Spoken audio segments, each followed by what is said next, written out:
Hello everyone, welcome to my YouTube channel Believe in Therapy. I am Neha and today's we are discuss about PT management of spondylolysis. तो आज हम पढ़ने वाले हैं स्पॉन्डाइलोलिसिस के बारे में। लास्ट के वीडियो में हमने kyphosis, scoliosis and lordosis already discuss कर दिया है। लिंक आपको डिस्क्रिप्शन में मिल जाएगा। तो स्टार्ट करते हैं। स्पॉन्डाइलोलिसिस होता क्या? स्पॉन्डाइलो मीन्स होता है वर्टिब्रा एंड लिसिस मीन्स होता है defect, means a vertebral defect. तो ये वर्टिब्रल डिफेक्ट होता कैसे? जब भी हमारे स्पाइन पे मीन्स लंबर एरिया पे मोस्टली जब स्ट्रेस, मैकेनिकल स्ट्रेस बढ़ता है, बार बार रिपीटेटिव मूवमेंट्स होते हैं like extension and rotation movement. तो इन रोटेशन और एक्सटेंशन मूवमेंट्स की वजह से क्या होता है कि हमारे जो पास इंटर आर्टिकुलर प्रोसेस होती है वो स्ट्रेस पड़ने की वजह से वो डिस्ट्रीब्यूट हो जाती है। तो इसकी वजह से जो पेशेंट होते हैं मीन्स उनमें देखने को मिलता है कि जो वर्टिब्रा है वो स्लिप कर गया, स्लिपिंग ऑफ अ वर्टिब्रा। ये यूनिलेटरल और बायलेटरल बॉडी डिफेक्ट भी हो सकता है और इस्थिमस ऑफ अ वर्टिब्रा। तो इसमें जो पेशेंट की कंप्लेंट रहती है मोस्टली रेडिएटिंग पेन रहता है, pain in extension movement, rotation movements and pain worsening. जब भी कोई भी एक्टिविटीज़ करते हैं तो पेन बहुत ज़्यादा इंक्रीज हो जाता है। तो स्पॉन्डाइलिसिस के जो पेशेंट होते हैं उनमें हाइपर लॉर्डोटिक भी देखने को मिलता है, उनका जो पोस्चर होता है। तो ये जो कॉमन होता है रिस्क जो होता है एथलीट्स में होता है, जिमनास्ट में होता है, फुटबॉल प्लेयर्स में होता है, क्रिकेटर्स में, स्विमर्स हैं, डाइवर्स हैं एंड वेट लिफ्टिंग है, वेट लिफ्टर होते हैं, रेसलर होते हैं। तो इनमें मोस्टली हमें देखने को मिलता है ये जो कंप्लेंट रहती है स्पॉन्डाइलोसिस की। तो जब हम एक्सरे देखेंगे, एमआरआई देखेंगे तो हमें वहाँ पे एग्जैक्टली हमें देखने को मिलेगा कि जो हमारे पार्ट्स इंटर आर्टिकुलर स्पैसेस है वो किस टाइप से वहाँ से डिफेक्ट स्लिप कर गई है वहाँ से। ओके, सो अब स्टार्ट करते हैं गोल्स। कुछ टेस्ट भी करते हैं, असेसमेंट लेते हैं, देन उसके बाद हम देखते हैं क्या क्या गोल होगा according to the patient conditions. Goal reduce pain, promoting normal movement pattern, global and specific strengthening exercise, optimisation of physical functions. और कुछ रिहेबिलिटेशन की स्टेज पे हमारे 4 स्टेज होते हैं। Control pain and inflammation, strength and flexibility, stabilisation and functional movement. Mostly क्या होता है जो हमारा स्पॉन्डाइलोलिसिस है और हमारा जो स्पॉन्डाइलोसिस है दोनों का ही मैनेजमेंट मोस्टली सेम ही रहता है। तो आप अच्छे से पढ़िएगा, दोनों में ही काम आएगा। लेकिन हम थोड़ा बहुत डिफरेंस है वो हम दोनों टॉपिक डिस्कस कर लेंगे। First, activity restriction. जो एक्यूट कंडीशन होगी तो पेशेंट को आपको बोलना है रेस्ट पे पेशेंट को रखना है। And activity restriction, activity restrict के लिए क्या करेंगे, पेशेंट को आप ब्रेश का एडवाइस देंगे जो कि इमोबलाइज रखें। The use of brace for immobilization or restriction in a range of motion can help create an environment for a potential healing of a pars interarticular fractures. Next है avoid and range movement, means जितना movement हो patient कर पा रहा है उसके बाद कोई भी ऐसा मूवमेंट नहीं करना है। इजीली अगर पेशेंट मूवमेंट कर रहा है तो उतना करना है, लेकिन ये नहीं कि पेनफुल मूवमेंट पेशेंट करे। तो avoid and range movement of the lumbar spine to avoid positions that overload stabilization and structure of the spine. Next is a repetitive hyperextension and rotation can create potentially damaging force in the lumbar spine. तो hyper extension rotation force होता है वो बहुत ज़्यादा damage करता है लंबर्स, तो इसलिए पेशेंट को अवॉइड करना है। ये हमें स्पॉन्डाइलोसिस एंड स्पॉन्डाइलोसिस दोनों में ही देखने को मिलता है। ओके, अब नेक्स्ट क्या है, पेन रिड्यूस एंड इन्फ्लेमेशन जो हमारा गोल है। पेन रिड्यूस के लिए हम क्या करेंगे, हॉट फॉर्मेंटेशन का यूज़ करेंगे, सुपरफिशियल एंड डीप हीटिंग का। तो सुपरफिशियल हीटिंग के लिए हम हाइड्रोकोर्टिल पैक्स का यूज़ करते हैं और डीप हीटिंग के लिए हम SWD का यूज़ करते हैं। ये क्या करते हैं, हमारी मसल्स को वेजोडाइलेट करते हैं और वहाँ पे ब्लड सर्कुलेशन को इम्प्रूव करते हैं, जिससे कि सराउंडिंग सॉफ्ट टिश्यूज़ हैं, एक्सरीज मसल्स हैं, वो रिलैक्स हो जाती हैं और पेन डिक्रीज हो जाता है। मसल्स रिलैक्स टाइम क्या रहेगा, 15 मिनट्स का। मोडलिटीज़ क्या क्या यूज़ कर सकते हैं, टेंस यूज़ कर सकते हैं, low level laser therapy use कर सकते हैं।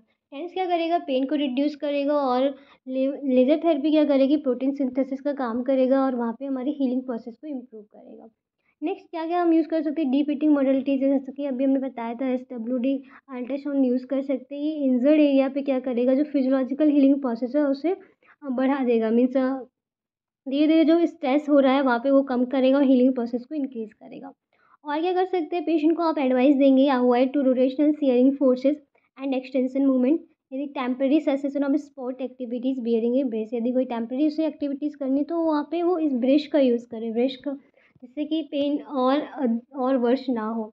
और क्या करा सकते हैं, उधर की जो एक्सरीज मसल्स होती है, रेंज ऑफ मोशन को इंक्रीज़ करना है, पेन को कम करना है तो आप स्ट्रेचिंग कराएंगे।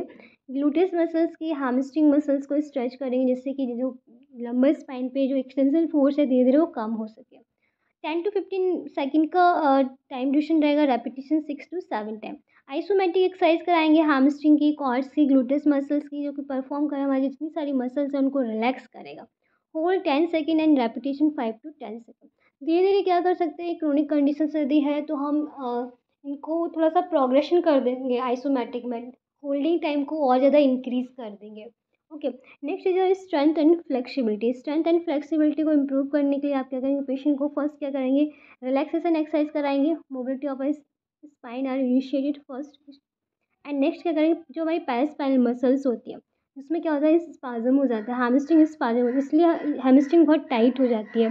तो इनको क्या करना है, हमें स्ट्रेचिंग करानी है जिससे कि वहाँ पे पेशेंट का जो ईजिली से वो फाइबर है जो वहाँ पे कांटेक्ट कर गए हैं वो रिलीज़ हो जाए और हमारे जो पोजिशंस है वो फिर से, जो पोस्चर फॉल्टी पोस्चर है पेशेंट का वो फिर से नॉर्मल हो सके। Flexibility training is useful in the patient with hyper mobility of the spine. Next और क्या क्या करा सकते हैं, जो हमारी पैरास्पाइनल मसल्स होती है, ग्रुप ऑफ मसल्स होती है, इनमें ग्रुप ऑफ मसल्स को हमें स्ट्रेच कराना होता है क्योंकि इसमें स्पाज्म हो जाते हैं। तो स्पाज्म को कम करने के लिए हम स्ट्रेचिंग कराते हैं। हैमस्ट्रिंग टाइटनेस है तो उसे कम करने के लिए हम हैमस्ट्रिंग स्ट्रेचिंग कराते हैं। तो patient with a spondylosis stretching exercise can be added to the rehabilitation programme. Rehabilitation programme के लिए हम स्ट्रेचिंग एक्सरसाइज को ऐड करते हैं। एक globally strengthening programme should be started which can include specific back strengthening muscle and then उसके बाद हम स्ट्रेंथिंग मसल्स स्ट्रेंथिंग एक्सरसाइज भी इसमें इंक्लूड करते हैं। तो एक्सरसाइज कौन कौन सी आप करा सकते हो स्ट्रेंथ को डेवलप करने के लिए, जैसे कि साइड प्लैंक हो गया, it will challenge of oblique abdominal muscles without imposing high compressive loading force on the lumbar spine। तो साइड प्लैंक जो होता है हमारे ऑब्लिक मसल्स को स्ट्रेंथ प्रोवाइड करता है। ट्रांसवर्स मसल टैब्यूस एब्डोमिनल मसल्स के लिए हम क्या करेंगे, लिफ्टिंग बेली बटन एक्सरसाइज करेंगे, कैमल एक्सरसाइज करेंगे। एब्डोमिनल्स को कॉन्टेक्ट करने के लिए कैट एंड कैमल एक्सरसाइज जो होती है, व्हील बैरो एक्सरसाइज करेंगे, प्लैंक करेंगे, SLR सुपाइन ब्रीजिंग एक्सरसाइज। तो यहाँ पे भी कुछ एक्सरसाइज है, double knee to chest, glutes stretch, dead work, pelvic tilt, partial curl, quadriceps arm leg press। तो ये सारी एक्सरसाइज पेशेंट को आप सजेस्ट कर सकते हैं।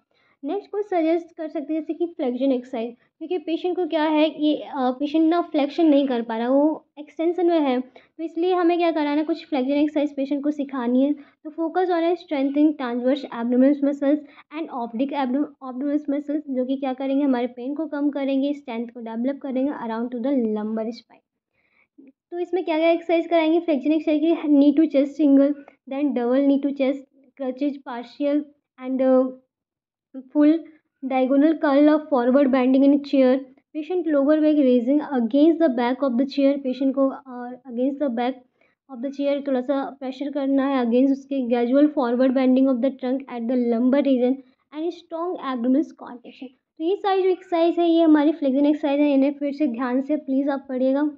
ओके, तो यहाँ पे आप कुछ डायग्राम के थ्रू समझ लेते हैं, ये स्पॉन्डाइलोसिस दोनों के लिए ही एक्सरसाइज होती हैं।